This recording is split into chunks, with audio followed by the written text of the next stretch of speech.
Yo, they changed it already, man, and that's it for Pharaoh Druid. Thanks for stopping by, man. They were gonna be strong, now they're back to garbage. How about that, man? I mean, we should have always expected it, I suppose. I probably was a little bit too confident in making the claims I made last video, but if you haven't seen it, Leader of the Pack. This is the Conflict and Strife essence, has been changed already 1 week later. Leader of the Pack was going to be really overpowered for 5-mans, honestly. Like, it was definitely going to be, it was going to make Feral extremely strong in 5-mans. So it was a little bit of an outlier, I think, in that way. Same with the Moonkin Aura, obviously, but Bombkin's already strong, so it didn't really surprise me. But yeah, they got some weird ones. So if I was going to say anything on this video, I would like to hear, like, your opinions on what other changes they could make, because some of the ones that we read in the last video are garbage, to be honest. But these ones, like, you know, some of them aren't great either. And I'm thinking, like, I wonder what other good PvP talents there are out there that could be made into PvE. Or more so, a discussion about what you think, like, even if you didn't think it would happen here, what would you think, like, the most impactful PvP talent would be for PvE? Because for Blood DK, I don't really know if there is any. I mean, they have those auras, which, I mean, I guess that would have been cool, but I don't think that could really work, so I just don't know. I don't do, like, I've never even heard of some of these, you know what I mean? And in the last video too, I didn't even know that these classes had these, right? So like Thorns, I had no idea that this did this, but this is probably the biggest deal here. Like, they got really overpowered ones that were going to be good for like all PvE, and now they got Thorns, which is probably going to be overpowered for for 5-mans, right? It's a, I don't know, it's a 45-second CD, and it costs 18% of base mana. I don't think that's going to impede any Feral Druids or Bombkins. I don't know how much mana they use. I don't think it's any, right? But regardless, just keep that in mind.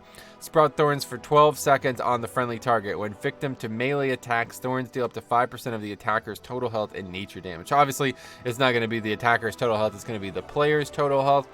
So if, you know, a Druid, a Bombkin's got like 300k health next season or something like that, they throw that on you, it's going to do, I guess, up to 300k to each mob, which is going to be a lot. Or maybe, no, of course not. 5% of 300k, which is still going to be a lot. And it's going to also slow their movement speed by 50%. So, I mean, that's probably not the most important thing. Obviously, 50% slow, we got plenty of those nowadays. But this is going to do a lot of damage, man. I mean, it lasts for 12 seconds. So think about this, right? Bombkin now has probably, I mean, think about their freaking 5-man kit, man. I mean, they got Trents into Thorns. Like, they're going to bring so much. They're going to be interacting with the tank so often now. It's kind of crazy. And the thing is, you know, Feral can do it too. But it's just, why would you bring them now that they don't, like, the reason I was excited for this was because Leader of the Pack was going to separate them from the pack, ironically. And now it's not, that's that, you know. They both have Thorns, back to only caring about Bombkin. And I kind of want to see this in action. I really wish there was ways to test it. Maybe once the season testing has begun on the PTR, we can do some 5-mans. And I would like to see Bombkin with Thorns in action, because this is kind of nuts, honestly. Like, I don't know how much damage it's going to equate to, but 12 seconds every 45 seconds. I mean, it's going to be up for every pack, right? And obviously, it's probably, I think it's probably the one that adds the most damage. I mean, if there's no, like, target cap on it, right? Like, is there going to be a target cap? I guess, again, I don't even know these things exist. They've been in the game the whole time, so maybe you know more. But if there's no target cap on it, like if I'm fighting 8 mobs and it hits all 8 of them, like, at the same time and indiscriminately, well, that's going to be a lot of damage, isn't it? So I don't know. But anyway, Hunters probably are the saddest one. They had what looked like it was going to be an absolutely ridiculous soaking trait, one that was going to turn them into maybe god tier soakers if there was any soaking mechanics. But that's gone. Now they have high explosive trap, but it's like Marksman already has a knockback. I actually used this knockback a bit when I was doing the naked leveling challenge last weekend, and it's a pretty far knockback, but it's like there's enough knockbacks in the game. I don't think anybody's going to use this, especially on a 40-second CD. I just doubt it. I mean, why would you take this? Like, so this is the kind of concern I have for these. Now, somebody accurately pointed out that in the last video, I was neglecting what the situation might actually be in PvP. If you need these things in PvP, you just get a free talent. So it's actually a good thing for PvP. But of course, in PvE is all I care about, and not very useful. Not very useful. I can't imagine this being very useful. Now, the mage ones, no surprise. These ones were all just throughput ones. Well, I mean, yeah, they were all like very odd throughput ones, so they're gone. and been replaced with Temporal Shield, which actually probably low-key going to be overpowered. Envelops you with the Temporal Shield for 6 seconds, once again every 45 seconds, and only a 3% base mana. 100% of all damage taken while shielded will be instantly restored when the shield ends. That's pretty strong, man. I mean, Mage already is pretty bulky, to be fair. And I don't know who's going to take this. Again, this is the thing, like, I neglected to talk about this adequately in the last video as well, but it's like, are you going to take this over a DPS increasing one? Probably not. And we're going to talk about that with Rogue, but like, it sounds good on paper. If you just got these, it would be very impactful and make a big difference. But you have to want to take this instead of a DPS talent or a DPS essence. And I don't think anybody's going to do that, right? Like, what mage is going to be like, I need more than just double ice block and barrier. I need this too. Like, nope. Is there going to be can anybody make a claim for me for that? I don't know. No, but now Priest, now they got an interesting one. Holy Ward. So it's basically Fear Ward, but it's even better. Wards the friendly target against the next full loss of control effect. So perfect, just in time for classic hype, right? 30-second CD2, that's actually really good. I don't know how often there are going to be fears in the new raid or anything like that. Frankly, there's not really anything like that in the live raid, BOD and all that.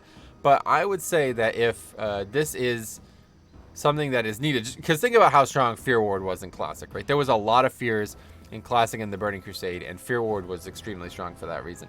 So if there is like maybe a fight, like a key raid fight, this could be seriously impacting who's playing Holy Priest and not, you know what I mean? So this is cool. This is the kind of power that I want to see from one of these.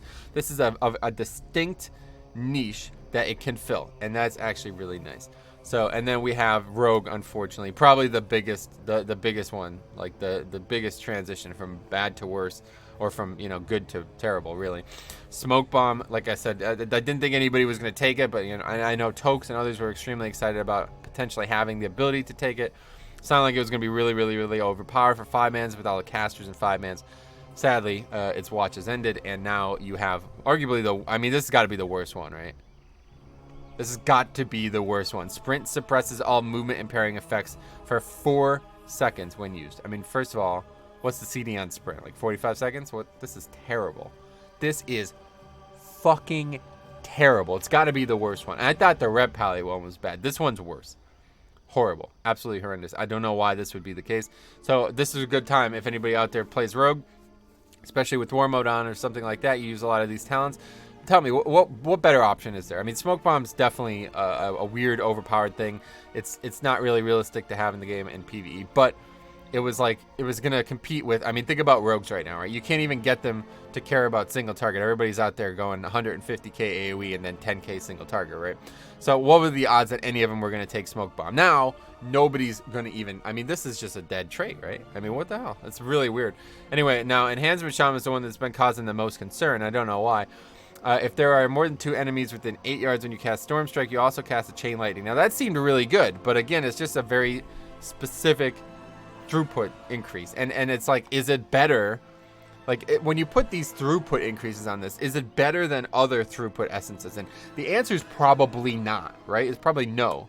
So I don't actually know if that was going to get any play, but realistically, I would say maybe it wouldn't. Now, Thunder Charge instead. 45-second CD. You call down bolts of lightning, which is, I mean, that's cool. Charging you and your target's weapon. The cooldown recovery rate of all abilities is increased by 30%. And there's people that are like, yo, this is horrible. They're retarded. There's actually Wowhead posts, right? Blizzard actually hates Enhance. What the fuck are you talking about? This guy actually speaks probably the best wisdom. The old Enhance one was likely to be less useless compared to good essences. This is unlikely to be used, but has the potential to have some quirky interactions in some cases. I mean, maybe it is still unlikely to be used because of how people only care about offense, but like, you could buff. This is exactly what Enhance was always supposed to be. You know what I mean? This is kind of crazy. I don't know how cooldown recovery rate actually works, but does this impact my defensive spells? Like, I don't know anything about this, but the fact that he can give it to me, I can now bring in Enhanced to 5. Give me this every 45 seconds. If Vamp Blood is up more often because of this, this is crazy. You know what I mean? This is actually a really good one. So this is the kind of example of things I would like to see or hear from you guys on, because I don't know anything about most of these PvP talents. In fact, I'm hearing about them for the first time. So if you've used them in the past, you play an enhanced shaman for some god-awful reason, let me know.